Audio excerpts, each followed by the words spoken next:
Welcome back to the Bluechip Breakdown, Vols fans. We're your hosts, Bull and P, and this is going to be day 3 thoughts of spring practice. Wait, this is day 3, right? Yep. Okay. Pass, yeah. All right, yeah. So day 3, first day of pass, and I was just kind of talking about it in one of the other previous videos, and I was like, well, it seems like it was like a week or two before you got in the pass, but that actually does make sense. It's usually just like a couple of days. You run around out there in shorts, you throw those shells on. I'm sure they were bumping up some. Probably thudding and stuff like that. So this is when it's now really starting to turn into actual football. So I'm definitely excited about that. We got to listen to Coach Halsley, who's the offensive coordinator. He spoke after practice. We'll kind of touch on some of his thoughts. We also got to hear from Braylon Staley, who everyone's been raving about, Mike Matthews. We heard from Gage Ginther, and we also heard from the freshman quarterback, Jake Merklinger. So all offensive, all freshman guys. And you have to love what you heard from someone. But what are your thoughts just in what some of the things that Coach Halsley had to say after practice? Oh, Coach Halsley, he's always kind of keeps it real, paints a pretty good picture that you can kind of see what's going on, even though you can't really see it.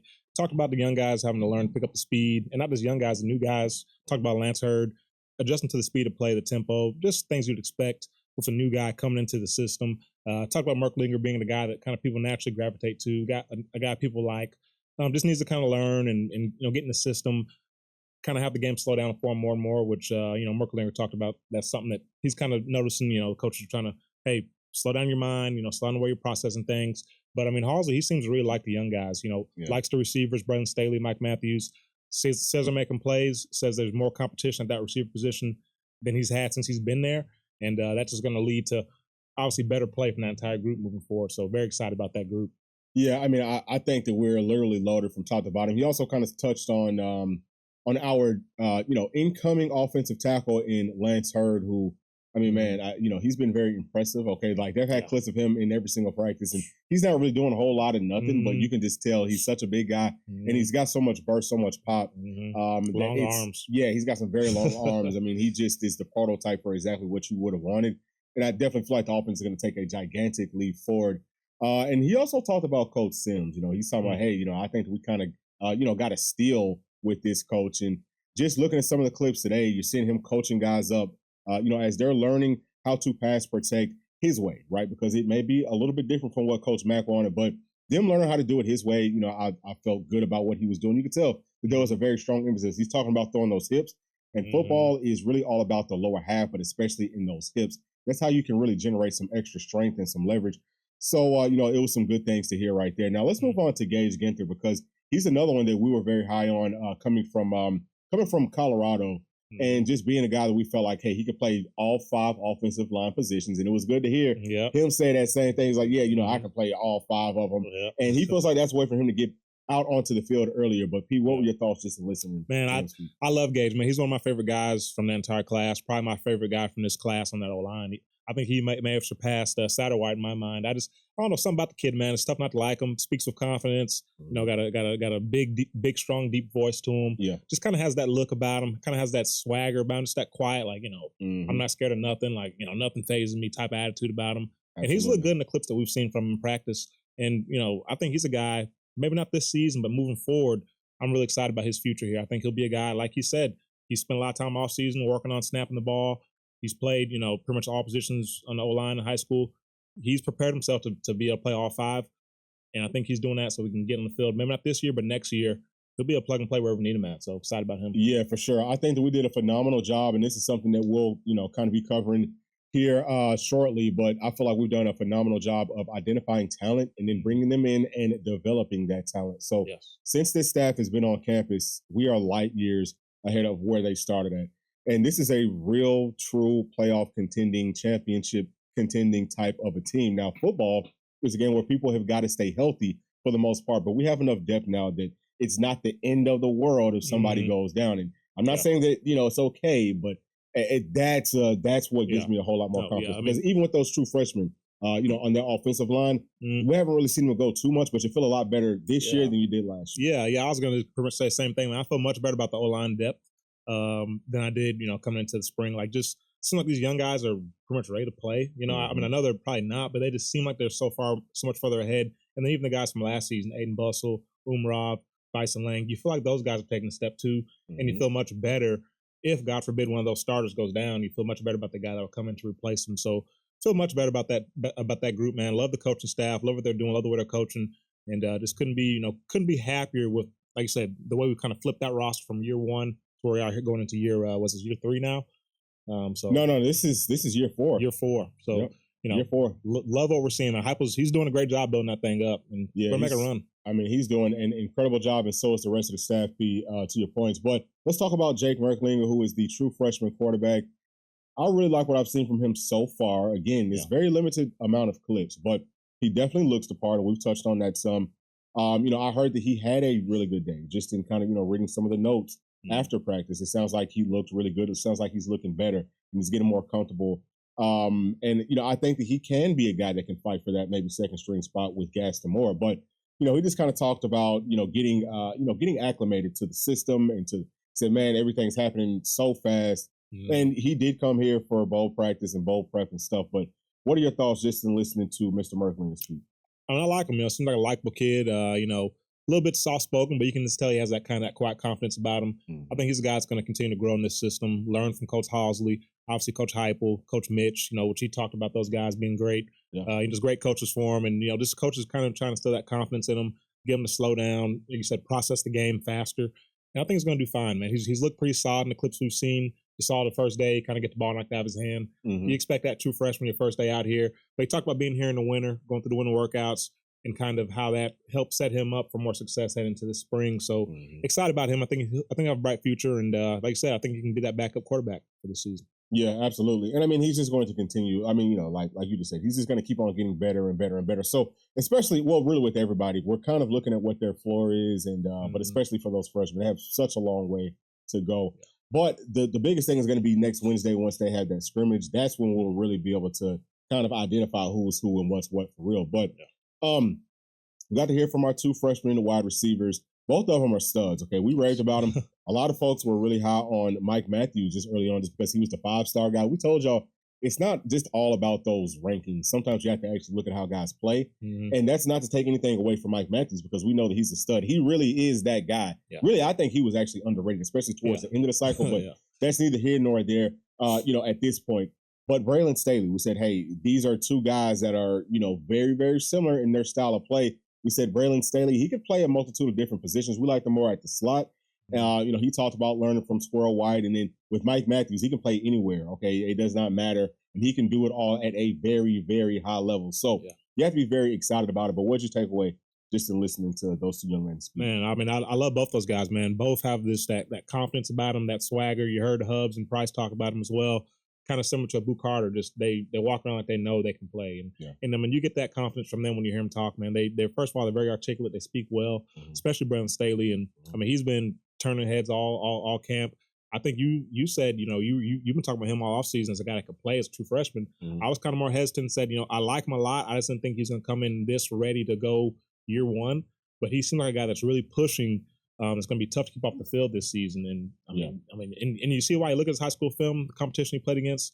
It seemed like it's a pretty good league in South Carolina. He played with down there. So, I mean, he may come in here and play this season, and he may even see the field before Mike Matthews, which would be kind of crazy to think.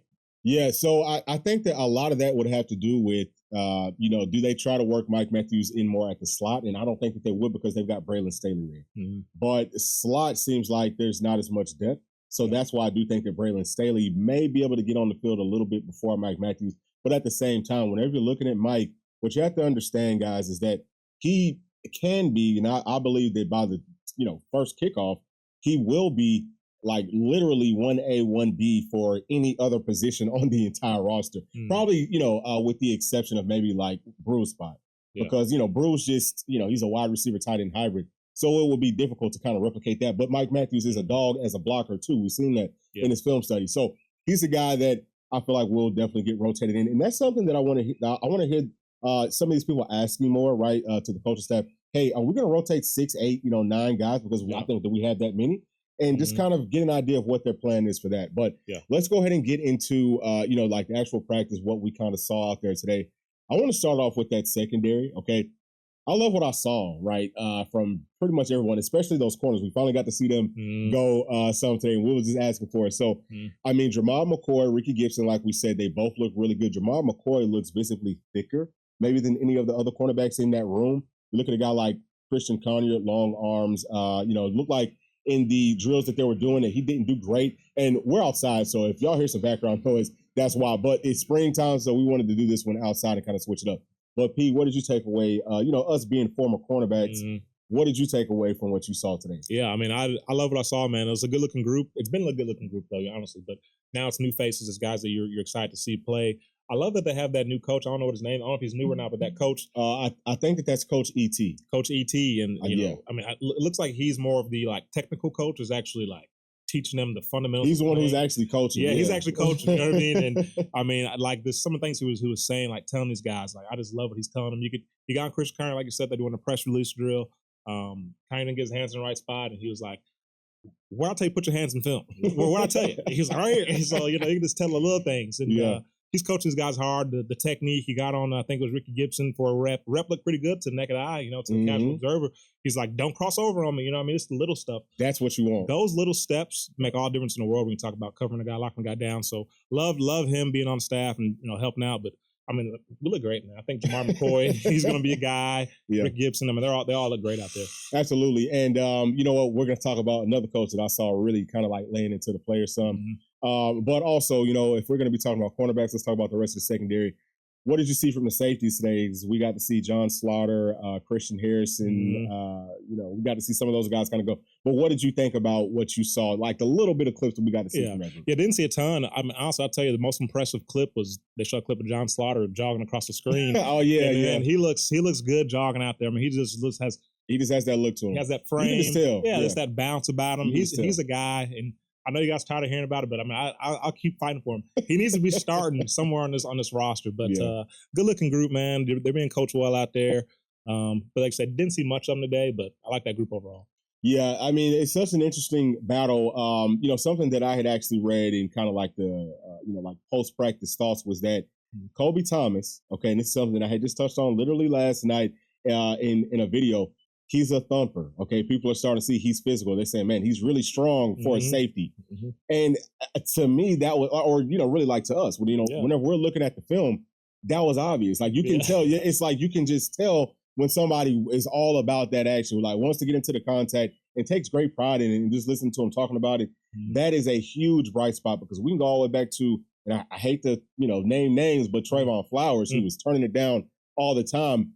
I kind of felt like with Andre Turntine last year in several spots, it was very reminiscent of that, Trayvon Flowers. Hey, I'm going to turn it down. So that's why, Andre Turntine is kind of left a bad taste in my mouth, but he looked good in that Citrus Bowl. So right now, him versus John Slaughter and whoever else ends up getting into that mix, because Boo Carter is playing safety. He's playing star. He's been looking good so far. And then Christian Conyer could be guys who kind of move around. Christian Harrison has been moved around. And then, we don't know what's going to happen with Christian Charles once he gets back. But there is a whole lot of depth on this team, especially in that secondary. Yeah. But, I mean, you go back to JT, Kobe Thomas. I mean, we were super high on him coming out. And I think a lot of people, when we first got him, kind of a lot of the initial reaction was, oh, man, MTSU guy. What we say, go watch this film. Yeah. This guy's flying downhill, and hey, he's not doing it against just anybody. We're doing it against Alabama, coming down the hill. Hey, my team's not doing very good, but I'm showing up, I'm playing, I'm competing. Yep. And those are the type of guys, we can't emphasize enough, you need those type of guys when you go play teams, especially teams that are more talented than you. You need guys that ain't going to back down. They're going to take the fight to them. They're going to get downhill in a hurry. I think he does that, and you go back and look at John Slaughter. We've seen limited clips of him. But when he gets in the game, like you said, he may miss a tackle, but he misses full speed. Full speed. He's flying down. That's the biggest thing because you want to try to, kind of put it into the other team's mind. Hey, they may have missed this tackle, but you felt that wind go by, right? Hey, they trying to take my head off. Bullets are flying. Right. And so that's what you need to be able to get over the hump in the SEC because I keep on harping on it, but Georgia is a team that's built that way, and they will not respect you unless you are playing that way as well. So that's where we have to get to, and I feel like we're definitely getting there. I think that the staff is literally almost everything that we've been seeing, they're seeing it, and obviously then some. But yeah, I mean, I love how that secondary looks. I love how the entire team looks from top to bottom. We could probably just go on and on and on and on. But let's go ahead and move over because we're just talking about a coach that was laying into some players and Coach E.T. But Coach Sims, we saw him doing the same thing. Whenever the running backs were working on the blocking drills, and y'all know how big I've been about we got to have a running back that can block because that's Nico back there. That's the $8 million man. We have to protect him. And I just didn't really feel very comfortable with what I saw from Dylan Sampson last year. This is a new season. But just to see that strong point of emphasis in teaching these guys how to block, I mean, P, what did you think about that? I mean, I love it, man. He seems like a coach that, I mean, he coaches the details. You can tell. He coaches the details. He's passionate, has a lot of energy. He's the type of coach that I'd want to play for. But, sure. You know, the drill they were doing, very simple drill, you know, approach. He's very detailed in how he coaches. He says, you know, close that cushion between you and the tackle as fast as possible, right? Eat up that cushion and then kind of work off that and then kind of do the mirror drill. Get your hands inside, bring your hips like you talked about. Yep. All the little details that are going to actually make you a more effective blocker. That's called coaching, okay? You know, don't just tell me what to do. Show me exactly how to do it, all the details I need to know, you know? And so I love seeing him so far. I think he's going to really elevate that room. And I think who was the guy I was getting on? Was it Keith? Yeah, Keith. Was getting on? So, Keith. You know, one of the bigger body guys. You want to see more from him. Absolutely. But that's the biggest thing is it's all about teaching. And I don't necessarily care. And this is something I had talked about with Coach Inge, and we haven't seen a whole lot from him so far. But from what I have seen, he's teaching. Okay. Coach Sims is teaching. And just the simple fact that literally Coach Heupel is going out and doing exactly what it takes from top to bottom, whether it's going out and getting players, getting coaches, you know, getting GAs, analysts, everything. The whole deal, he's doing it right. He's getting the right type of people inside of the building. So I feel very confident, and I'm super excited about it. Didn't get to see too much from the tight ends today, or from the defensive line, but we already know. Well, we saw some from the D line. We can talk about James Pierce's first step off the ball. I mean, great. How ridiculous and how special is that? I mean, he's unbelievable. I mean, it's such a seamless transition from being at 0 miles per hour to 100. You know, he does it quick, immediately, beautifully. Yeah, and it's smooth. It's super smooth, super smooth. He looks like he put on a little weight. He's probably looks like he's 245 around that, getting close to 250. He's put on some weight. Another guy, Caleb Herring. We'll talk about him. Caleb Herring looks good. He looks good, man. He looks like a James Pierce 2.0 almost.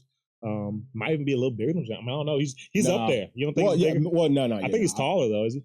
He's about. Well, both of them are 6'5". Both 6'5". I guess it's crazy. Yeah. Because Pierce, Pierce is one of those guys that you just tend to forget how big. Yeah, he actually is, but he's big. He moves like a smaller guy. Yes, man. It's crazy. It's unbelievable. But yeah, I do really like Caleb Herring though, and obviously Joshua Josephs is a guy that everyone's been raving about here too. So as we've talked about several times, man, our defensive line is going to be one of the best in the entire country. I think that our linebacking core is going to be very underrated. I liked what I saw from Edwin Spillman. Jeremiah Thielander is continuing to look good. Jalen Smith looks really good. And I also heard that Arion Carter was kind of going through drills without his pads on. So that right there makes you feel good. These players want to play. They are anxious to play. And they understand that it's too much competition just to stand around and be watching. You either get mental reps or if you don't have on pads, you're getting physical reps. But without having to make contact with people. So I love that. And seeing guys like Kobe Thomas and, some of the other leaders on this team, it just lets me know that this is a championship caliber team. So there's a whole lot to be excited about, but I think that that's pretty much it for this one. I think that the next practice may be it's either on Friday or it's on Saturday. I know for sure that we're practicing on Saturday. So we will be back with that. And actually we might be going live tonight. It might just be me and Bray and maybe Kaysen on that one. Maybe doing like a little pregame for Tennessee. I mean, as y'all know, we're playing our first round of the tournament tonight versus St. Peter's at like 9:30 or something like that. So we're already, over here watching games and stuff. And it's like March Madness full season, spring practice full season. And a couple of more, 2 more notes, okay, that we almost overlooked. But Peyton Manning was on campus, I want to say last night. It might have been today. And he talked to the team. And also Joe Milton, he was there to watch practice. And it sounds like our pro day is going to be this upcoming Wednesday. So there's a lot going on. All right, but we're just going to do our best to keep y'all covered. And as always, thank y'all for sticking all the way to the end. Please make sure to like, subscribe, hit that notification bell, share with your friends, family, and other volunteer fans. We'll see y'all in the next one. Thanks. Peace.